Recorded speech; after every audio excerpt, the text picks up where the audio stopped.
stuff. You do you, man. I'm gonna let people watch and ask questions if they want to. So Oh, you got dang. We're at like this is like I'm on like the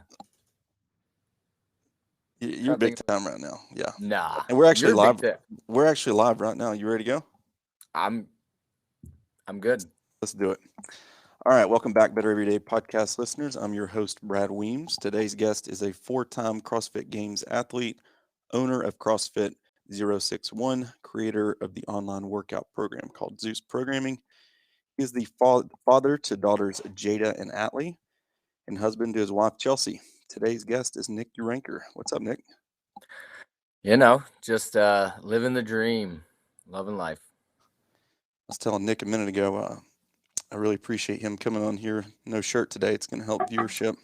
It wasn't on I mean, it was on purpose, but I just got back from being outside. It's warm. You don't want to put on a sweaty shirt. That's No, I actually get it. I get it, man. that's why I don't wear shirts. There we go. Yeah, you hopped into class down here when you were in town visiting, and Yep. all the ladies on the other side of the gym were just like, "Who is that?" No, they weren't. I was like, I'm the owner here. Like, I've been here for a while now. I guess they were maybe talking about you, but I doubt it. I doubt it. um, all right. So, for listeners that don't know you, tell them a little bit more about yourself. Oh wow, a little bit about myself. Well, I'm husband and father first. I guess the one thing that um, I'm kind of addicted to growth.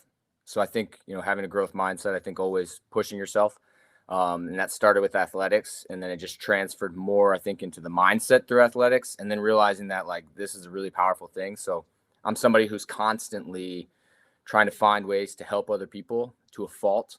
I can talk too much sometimes about things that I believe are really important.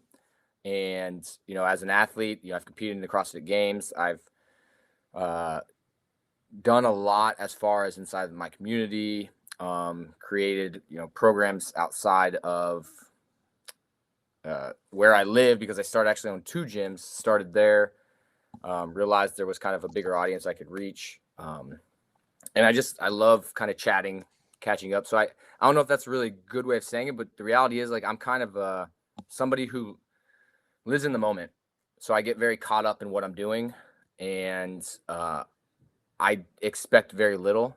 So what I mean by that is, if you contact me and if I've had a conversation with you, and hopefully this holds true, you've loved the interaction. You felt like, holy cow, like this guy literally can just pour his heart out to you. He'll talk about anything and everything. And I just love those one-on-one interactions that I get to have. So if you've ever seen me or know me, like hopefully you know that.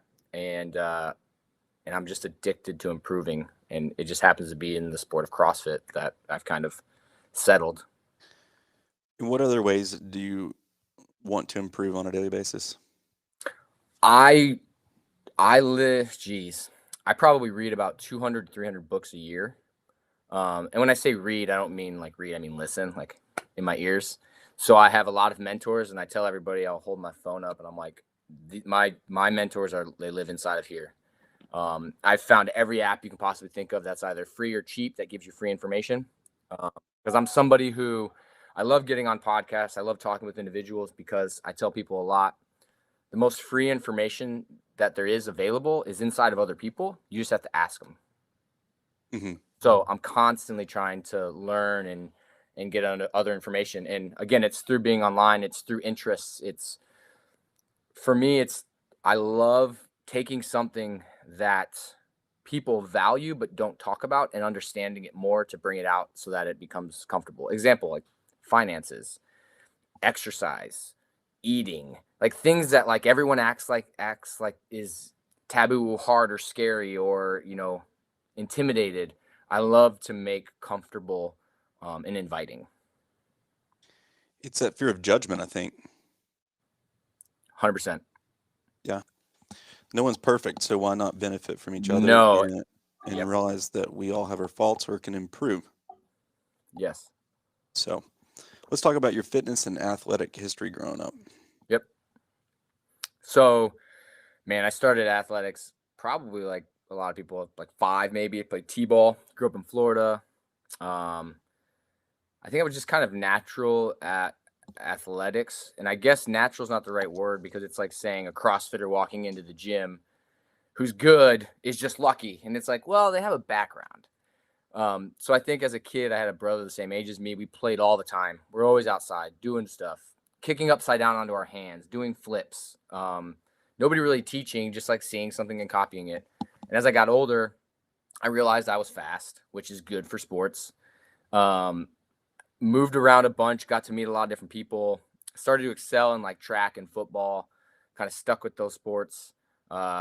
Did well in high school, went on and made like all state for like 3 years, went to the North South All-Star game for our state, went to college, played football. And then when it ended, it was like, oh wait, this, like, it's just like cut off. You're just done. Senior year of college is over, and it's like, now what? So I thought fitness was you go to the gym and you do your bodybuilding workouts, and you can do, a 5K or a 10K or a marathon or a half marathon. And then there's like these things called triathlons, which I don't like swimming, so I didn't want to do that. So I thought, I'm going to read this book called Ultra Marathon Man. And if you don't know what it is, basically it's an ultra marathon runner. So longer than a marathon, essentially. And I found out about this race called the Western States 100, where you go 100 miles. And if you make it under 24 hours, you get a belt buckle. That's all you get is a belt buckle. So that tells you anything. All I cared about was experiencing and conquering through like what my body can do. I didn't care about money. And I wanted to do that until I signed up for a half marathon and ran it, and I finished. And I thought, why would I ever want to go any farther than that? And I was horrible at it, but I started doing them all the time until a buddy called me and was like, dude, you're not a runner. Stop. Like, check out this thing called CrossFit. And I was like, when was this, Nick? 2009. Okay. This would have been probably in spring of 2009. He contacts me, tells me, check this out. I was like, sure. Like, I'm not doing aerobics. I looked at it. I'm like, this is weird. Why would I go into a class and work out with people? I've done that. My mom did aerobics. Like, come on.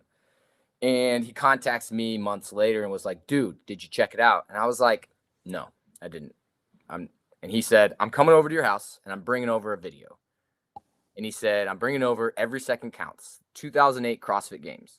And I was like, all right, whatever. He puts it in, and my mind was blown. I was like, what is this? And how can I do it? Where does this exist? This is insane. People are like doing this, and you get to like compete, like, and win. And I went down to my basement and did Fran, because I Googled, I should start CrossFit. And if you're pre 2011, maybe 2012, you Googled and everyone says you do Fran. So anything you looked at pre 2012 was to do CrossFit, you start with Fran. So I was like, I looked at it and I thought, 95 pounds, come on. Like, that's nothing. Pull-ups, I have a pull-up bar, those P90X pull-up bars. Mm-hmm. I'm like, I got a pull-up bar, let's do this. 6 minutes and 47 seconds it took me. How good are my standards? I don't know. But I know that I crawled up the stairs just in so much pain, and my wife was pregnant. And I looked at her and I said, this is legit. I'm all in. And then I've never looked back. Wow. That's a great first experience. So Yeah. what did you get on the affiliate map and find a local CrossFit gym then? I actually just Googled like CrossFit gyms. I don't know if the affiliate map really existed then. I think, it may have, but I just Googled CrossFit. There were 2 gyms. I called them both. Neither of them answered. Called again. One of them finally did, but it was a jiu-jitsu and CrossFit gym. So the jiu-jitsu side called and they're like, oh, you need to speak to the owner of the CrossFit side. So I talked to him. I went in because when I did this was 2010 in March. So in 2010, if anybody's familiar, that was when they had sectionals. Sectionals was essentially the open. And there was a sectional at the Arnold Classic. And what it was anybody could sign up and you got to go compete. And there was 183 people that signed up in Columbus, Ohio, and I signed up. So I contacted an affiliate because I was like, I need to know what the things I might do are. and they posted some workouts, and one of them, two of the movements were rowing and toes to bar. So I thought, okay, a toe to bar, you hit your toe to the bar. Rowing, come on. So I went in. I was like, I need to know what a toes to bar is. Is this a toe to bar? And I kicked up, touched my toes to the bar, and they were like, yep. And I was like, sweet, done, next. Said, rower, I've never rowed before. I get on the rower, I start rowing. I'm like, not that bad. All right, I'm good. Thank you. And I left. Go to sectionals. Watch these guys do toes to bar. And I was like, they're cheating. All of them. They're all cheating. Like this is They're kipping, right? They're kipping. And I'm like, Yeah. this isn't come on. Hello. And why do I say they're cheating? Because I can't do it. Right. I have no idea what's going on. I can't fake it. Like it's not like, I'm getting ready to go. And then I'm standing behind the people on the rower because the toe to bar was in the same workout, I believe, as the rower. And then there was like overhead squats, and I'm watching these people row. And remember, I rowed one time, and I never saw under 2-minute 500. I just pulled it, right? It was like 2 something. I'm like, I don't know what that even means. And I'm watching, and guys are pulling like 130 to 140. And I'm standing next to somebody else, and I said, is that normal? And they were like, yeah. And I'm like, okay, this is going to be interesting. And I got just laid to the floor, like just destroyed. Nick, is this your typical personality? You just throw yourself into situations and not think about the judgment at hand? So I would say that's a good question, because I would say that the answer is no, I don't. But there are times where when I don't know, like when I didn't know. So I'm somebody that wants to try new things. I don't want to be exposed. I don't want to look bad. Like I don't like, but I go so fast. My nickname in high school, if anybody in here watches or I went to school with or sees this, was the best. And the reason it was the best was because I didn't really talk. Like I wasn't vocal on the football field. I didn't talk about anything. But if you did something, I would immediately go and just try to do it. Not for any other reason than I wanted to make sure that I could. So what would happen is I would do things and I would do them until like I got good. And then people would be like, of course, you just got to be the best at it. But I wouldn't say anything. It was just more like I wanted to prove to myself. So when it came to competition, it was like, I'm going to sign up. Like, I'm going to do this. I'm going to do that. Now, when I look back, I'm like, man, if I knew what I know now, I would never have done some of those things. I mean, there's so many things that I think when we don't know, we try to learn, whereas immersion or jumping in and just going will teach us so much more.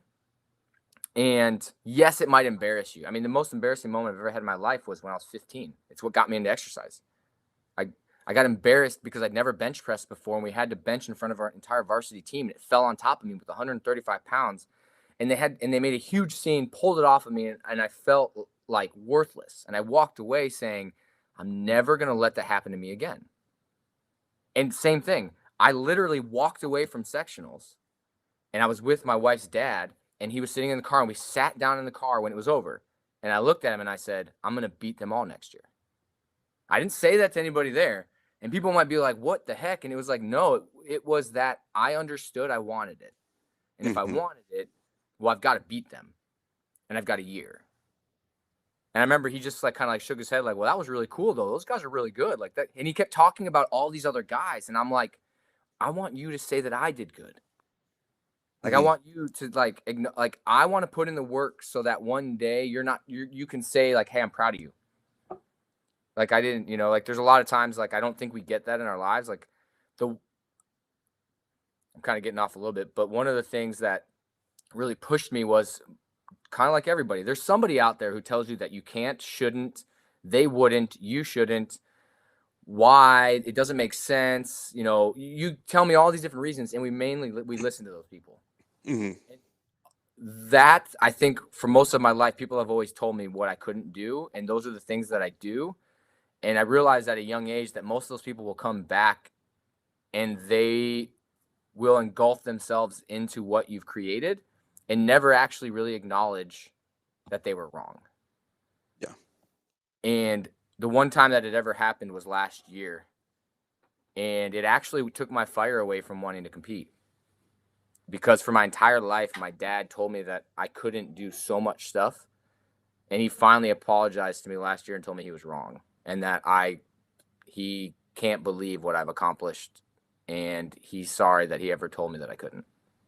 That's awesome. So one of the questions I had for you a little bit later was, what's the biggest failure that led you getting better? Would it be that sectionals event? No, because I didn't have expectations. I think if Okay. we live outside of expectations, we don't, I didn't really know. I wanted to be good, but what was good? I didn't know what it Okay. was. So I needed to see it. So let's revisit that a little bit later in the podcast then. Got it. But um, my next question for you was, when did you realize you were good at CrossFit? So it's really interesting that you had this huge moment of failure. So when did you realize, once you started putting in the work and actually working out in an affiliate, that, okay, I'm gaining traction now? So I didn't really work out in affiliate for a while. There's a few moments that I can recall. There was one that I did a workout called Filthy 50. Yep. And I did it against the guy that was the best in the gym at the time. And I always wanted to see where I stood with other people because the best way to see if I'm growing was to constantly be around them. And we did a workout, and I realized in that workout that I couldn't do double unders tired. And he ended up beating me by about 6 to 10 seconds. And I remember he was like, "Oh, I just got you." But in my head, all I was thinking was, I can't do double unders tired. Like, that's the only reason that I lost.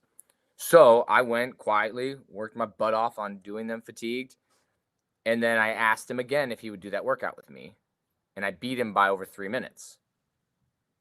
And it was only because I could do double unders tired. So I realized right there, like, okay, if I put in the work in these areas how I need them, I can improve. Okay, so that was number one. Number two was I started working at AT&T, and I would travel every week, every other week or every third week to Chicago. And I found a gym out there, and there's a guy named Jason who owned a gym. And this was like a 13-week period. And every 3 weeks, I would travel out. So I went there and I worked out with him, and he was amazing. Like, he was amazing. I remember I told him I met him, I'm like, "You're the best CrossFitter I've ever met."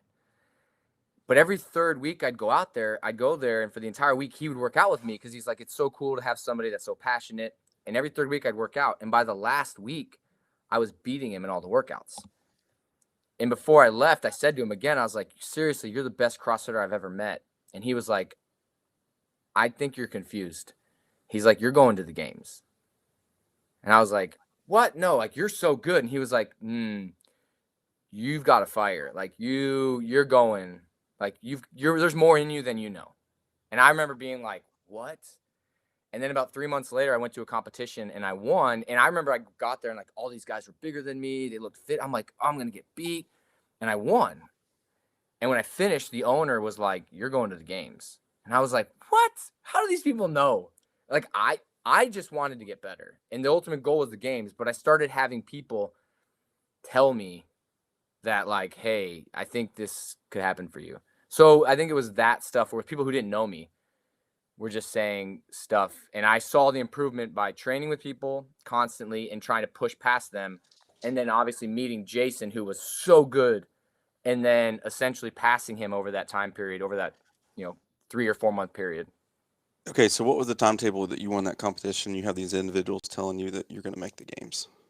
So September 2010 was when somebody told me I would make the games. It was about March 2010 was sectionals. I changed my nutrition when I got back and basically started educating myself and learning as much as I could and finding out what I would need. I lost about 12 pounds. And people are always like, "How'd you lose 12 pounds?" I'm like, because it was 12 pounds that didn't need to be on my body. Sometimes we don't get to choose what's best for us, but I stayed committed. And in the next 3 months, I gained 15 pounds. Oh, wow. So I was heavier, but I looked like a completely different person. And that's when my body changed. So my body has looked very similar since then. So then September, I'm at the tail end of that. I win that competition. I start putting on even more weight because now I'm like really dialing and getting stronger. And I did my first real test in January of 2010 or 2011. And it was against a guy that got 7th at sectionals the year before. And he just missed going to the games at regionals. I think he got 7th at regionals. He was like third or fourth at our sectional. So he almost made the games, and he was competing at this competition. So I signed up, and I was like, all right, if you think you got a shot, you got to be able to hang and like hopefully beat this guy. And I won. So I got first and he got second. And that was the moment where I was like, okay, this guy's really good. That means that when I compete against other guys, I might be able to hang. And then the open was March. And obviously I kind of improved. Some stuff happened in there, and I made regionals, and I was 48th out of 60. But I broke my collarbone in March, right before the open. And I was devastated. But that test in January where I competed against a guy that was top at regionals the year before and beat him, was really where I was like, okay. So it was over that March was sectionals, and all the way till January was when I'd like dialed everything in. And my improvement there was the highest I'll ever have in my entire life, because, I learned how to do toes to bar in my sleep. Mm-hmm. So that year you actually make it to the games. Yep, I made the games in 2011. Yep, and so that's at the ranch, right? No. That was the first. That was Madison. The first year in Madison was 2010. Or Carson. Carson. The first year in Carson was 2010, and then Okay. so I was the second year. Okay, got you. So how did you finish that year? 35th. There was 70. I think that year we had like 70 or 75 guys, and it sucks. They cut at 30. I either got 35th or 36th. Wherever they made a cut at like 35, and I was 35th. I got like a DNF on a workout, a max snatch, believe it or not. I didn't even I got dead last on a max snatch because you had 2 minutes and I didn't get one. Okay. Crazy, horrible story. But I got 35th. I was warming up, and they pulled me over and they were like, hey, we messed up the score. You got 36th and this guy got 35th. And now all of a sudden I was out of the competition. Oh, that's a bummer. Yeah. So, I mean, that's the way it goes. But yeah, I got cut. So when did you open your gym? That next year, 2012. 2012, like March. Is training for the games not enough in itself that you go and open your own business? I mean, I was working a full-time job, 10 to 12 hours. I was working at least 10 hours a day at AT&T. So yeah, I was working full-time, and my wife was staying at home. So my wife was staying at home. I was working full-time and training for the game. So I'd wake up at 4 a.m. I would train. I'd go to work. I shaved my head so that I could go on lunch breaks, and I would work out. And I was a manager, so I could take a little bit of longer than an hour. I'd go work out at lunch. I would air dry, and then I would go back in, work, and then I would go home and I would work out. So I was literally from 4 a.m. until 10 p.m. working or working out or thinking about working out. I mean, I had a blog. I was writing workouts all the time. I was doing so much. And when my wife decided to go back to work, she found a job making the exact same amount of money I was making. And I said, all right, you got to stay home. We can live on this income. We already know it. Now's my time to open a gym, because back then the only way to make the games was to own a gym. Why was that? That was just what we all thought, because all the good guys own gyms.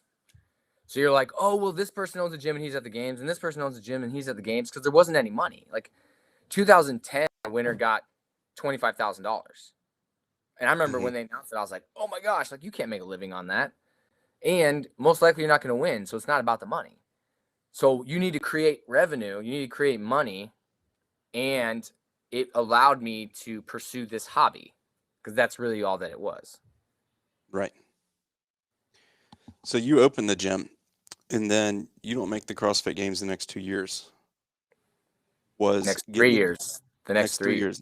So was opening the gym a distraction to your training to where you couldn't make it back, or were the athletes getting so much better that they had caught up to you? I think no. So first off, that was when you started to realize how hard the Central East Regional was. Right. We in 2011 you didn't really know. 2012 was like, okay, You've got Rich and, Scott came in 2012. You've got, I mean, I could name every person in the world. Like, our regional was stacked. And in 2011, after 2011, I thought, this is it. I'm doing it every year. This is what happens, right? Like, I got this. And I got sixth. So I missed, we took 5 people because Rich Froning and Graham Holmberg had automatic bids because they won the games. And then they took the next 3 people. So the next 3 people was Dan Bailey. And then there was, I think in 2012, I can't remember who another person was. Marcus Hendren. Maybe it wasn't that year. Scott Panchik. I think that they had made it. So Scott got 5th and beat me on the last workout, which basically sent him to the games. And I was like, what the heck? And then I realized, like, man, this affiliate takes a lot out of you. Like, I was doing every single class all the time. 2013 was basically the same. And I don't think I ever looked, same thing. Like, I don't think I ever thought owning a gym was the reason why I didn't make the games. I just thought I wasn't doing what was right. And I wouldn't say that people caught up with me. I think that I was moving at the same rate. I think I was growing with the sport. I just think that my mistakes were bigger than other people's. And that in our regional, you make one mistake, 2 mistakes. You make 1 mistake, you can maybe overcome it. You make 2 and you're done. Mm-hmm. So there were times where, I made a lot of mistakes. And it cost me. It cost your entire year. But I don't think that I put a lot of value. I don't think I used making the games as my purpose. I truly enjoy training. I truly enjoy the journey. The games was an outlet. Mm-hmm. So not making it for 3 years was hard. I mean, more so hard because my wife was like, you can't keep doing this. And in 2014, she gave me 4 hours to train. And she's like, and you have 4 hours, and if you don't use them, you lose them.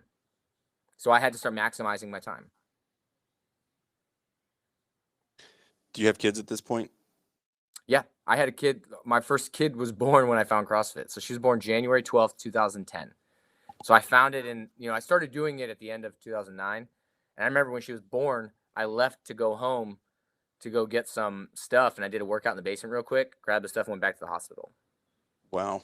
So sectional, she was like 3 or 4 months old. That 2010 year. So it's 2014, 2015. Are you regretting this decision to open a gym? No. Nope. Okay.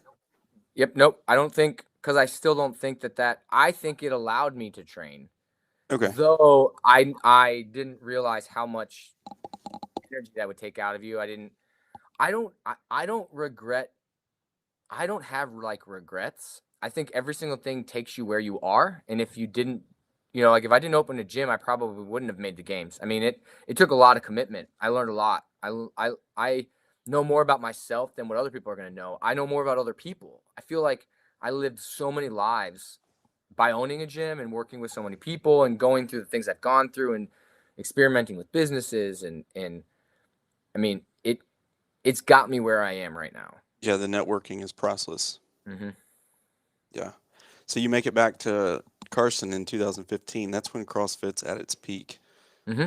How much of a difference in experience was that year than 2012? Man, it was a different. It was definitely, it was crazy because, yeah, you're that year was like it was like superstar.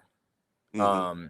There was, that I think was semi the demise of CrossFit in the community, because we had a drop off. Like, we had literally a drop off, and there was like a 20-foot area, and then you went into a tent and you were never seen again. So people would line up for that 20 feet just to see you. You were pulled so far away from everybody. And the reason why people would go to the CrossFit Games was to see their favorite athletes. But not just see their favorite athletes out on the competition floor, but to see their athletes walk by. To see them, do. And that was the first year really where they said, okay, you guys need your own space. You need rest. You need all these things. And it's true.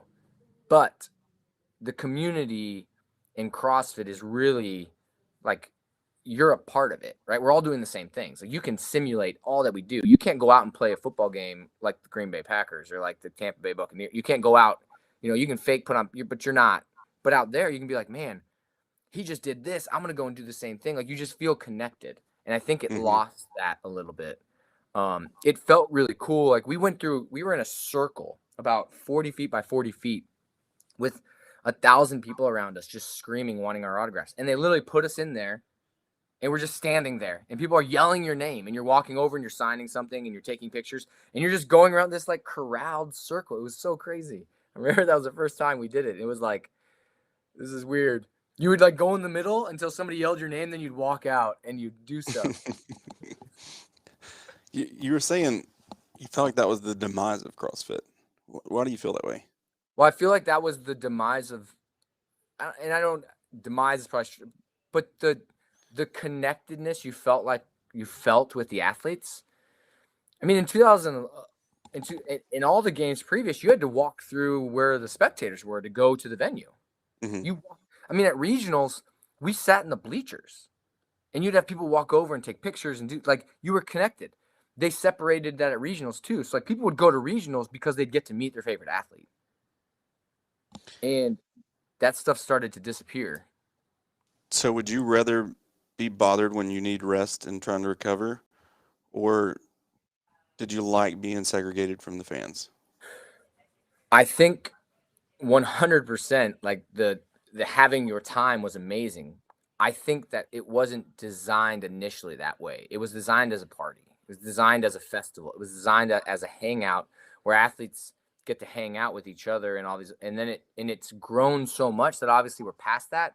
But I think people in the beginning, and I would say that now people probably don't look at it and think the same way. But if you're talking 2013, 14, 15, 16, a lot of spectators were like, wait a minute, I never got to see this person, or I didn't get to see that person. So being in it as early as I was and knowing where it was and where it's gone is more of in that like professional sport. Like now you utilize your social media Mm-hmm. as your way of connecting with your athletes. But then I talk to people all the time and they'll tell me like, you know, you're the only one, like not many people respond back when I message them, like no one, and it's, and you give everybody excuses. Like the number one thing people say to me is they're like, I know you're really busy, but, and I'm like, don't tell me I'm busy.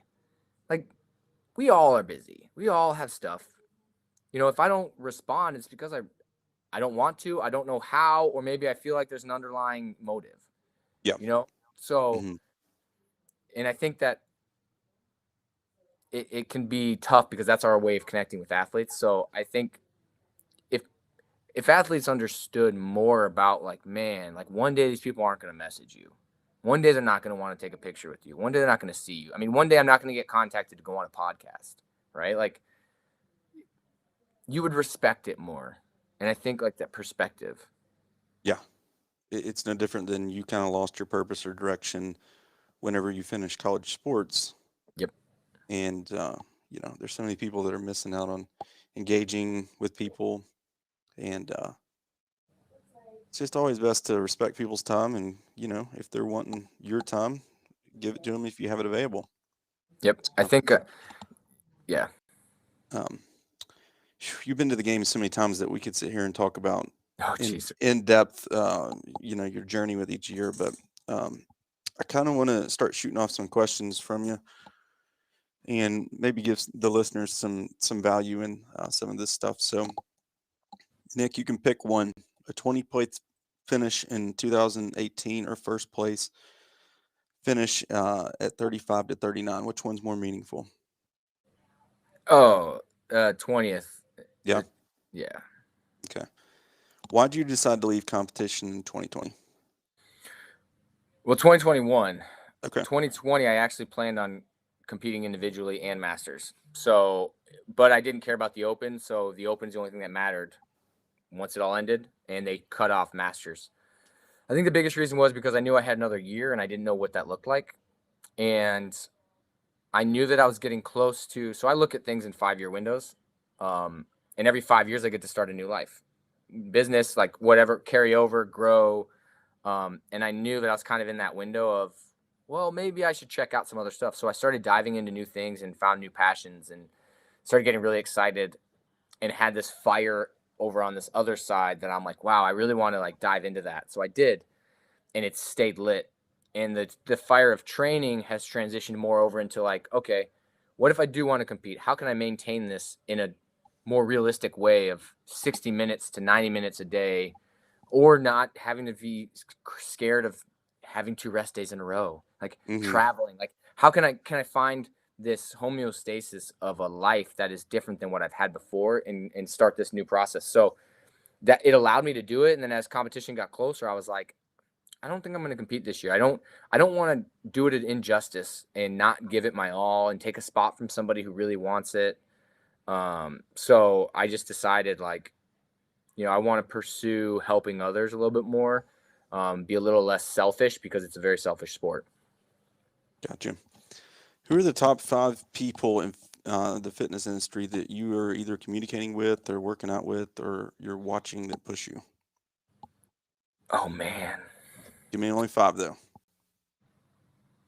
I mean, Fraser, I would say Matt for sure. Alex Anderson, he's somebody who's been out for a couple of years, but he's somebody that I love to connect with and talk with. Man, that's tough, because I think I talk to so many people, and it's kind of sporadically, or it's online, that 5 people. All right, give me Man. 2 you give me 2 guys. Give me 2 Okay. females.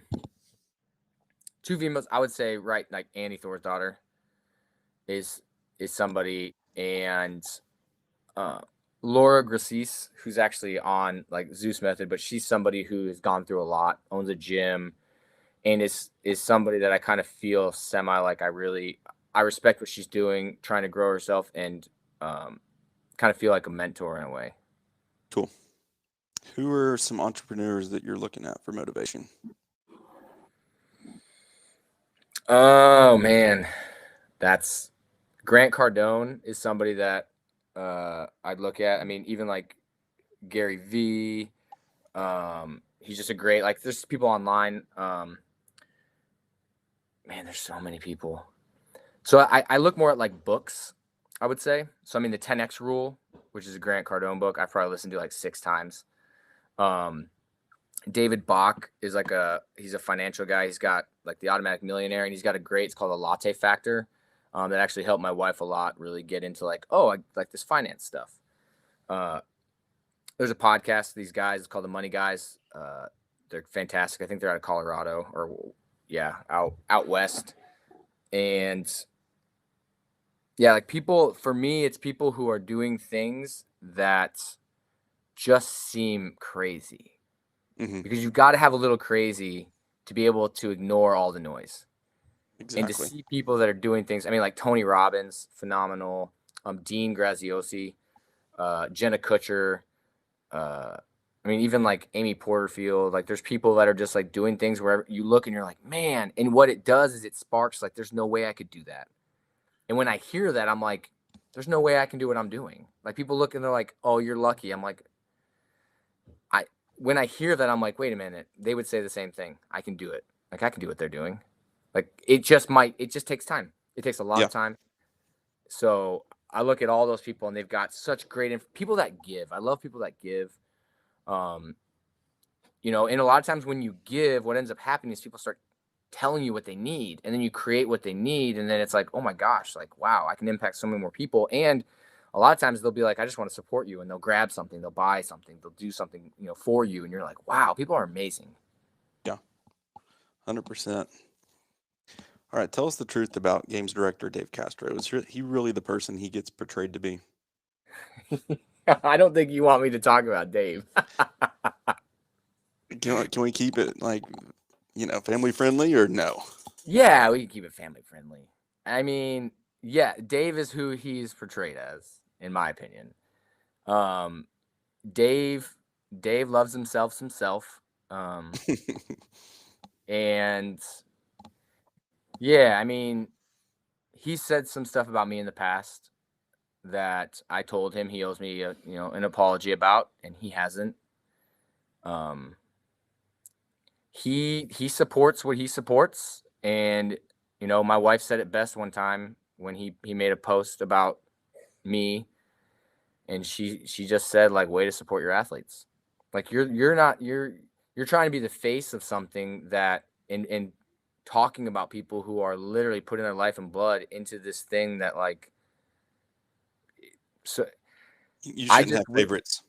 no, Yeah. and it's not even like, yeah. So some of the stuff, it's just he just wants to be in the spotlight, and because of that, some of the things that he says don't really match up with what he can have these opinions and feel these ways, but I think that sometimes it rubs a lot of athletes the wrong way. Got you. We can leave it right there with that one. Yeah. What's the hardest games workout you've ever done? The hardest games workout I've ever done Mm-hmm. would be the 2 mile paddleboard, the swim, 2 mile paddleboard, and swim. The hardest experience was Murph. It wasn't the hardest Is that workout. is that the same one that Annie 2015. passed out? Yes. What people don't understand is that swim, 2 mile paddleboard, and swim was right before Murph. Sure. So our shoulders were shot. So doing Murph with the heat and with our shoulders being destroyed, and having done a bunch of like lower body stuff that day before too, I think what people don't understand was that compounding effect that Murph had on everybody. So like you saw the passing out, you saw that stuff. That was actually a compound effect of the day before accumulated and showing up in Murph. So I think Murph, the experience of it, I was 16 minutes into the workout, looked up at the clock, and there was a 55-minute time cap, and I thought, I physically can't stay here for another 40 minutes. Like, Mm-hmm. not even can I finish, but it was like physically my body can't take this heat under the stress I'm under for another 40 minutes. Like, I just couldn't. I literally was hiding in my own shadow thinking I was in shade. That's Wow. how and that's 100% truth. I saw a shadow and I thought I could curl up into a ball and hide in my own shadow. And I did it about 30 times during the push-ups of Murph. Wow. All right, let's go back to this question that I had for you earlier, and I said we'd revisit. What's your biggest failure that led you getting better? So, of getting better, I would say, when I was 15 years old, the thing that got me going was the bench press failure. That's really what got me going in this journey. I would say, as far as failures go, 2017. So obviously, like, I did everything I had to do, but I would say the 1 year, in 2016, I questioned whether I should even be doing this. Like, I just thought like I was done.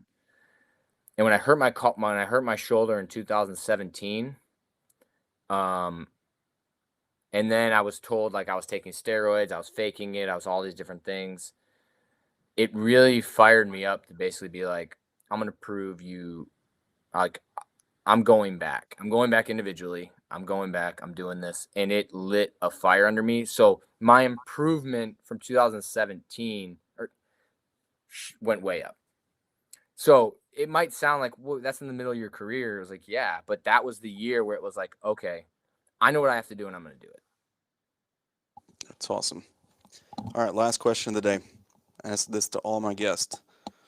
What are you currently doing right now or in the near future that contributes to you getting better every day? Trying to learn from others, taking what people are doing and trying to implement it in the best way that I can. I mean, I'm constantly, I'll tell my wife all the time, like, I know so much. It's just figuring out the best ways to apply it, what works for me. And I think the application of information is something I'm still learning how to do, because,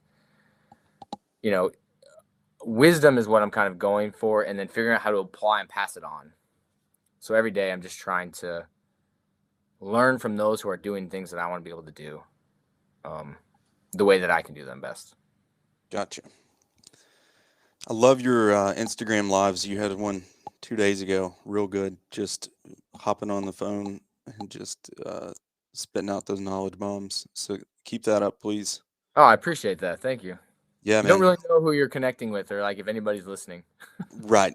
I know you. It says 14 people are watching, and then no one comments. Kind of feel awkward, but That's what. Yeah. Nick, I enjoyed hanging out with you a couple months ago, and I appreciate you hopping on the podcast today. Oh, you're welcome. Thank you for having me. Yeah, man. So I guess we'll hopefully be seeing you when you get back here to Tennessee. Hopefully you'll end up moving here, and you can stop by and work out with us again here in Johnson City. So Heck yeah. cool, brother. Well, appreciate you hopping on, and Better Everyday podcast listeners, we appreciate you listening, and we'll be talking to you soon. Thank you.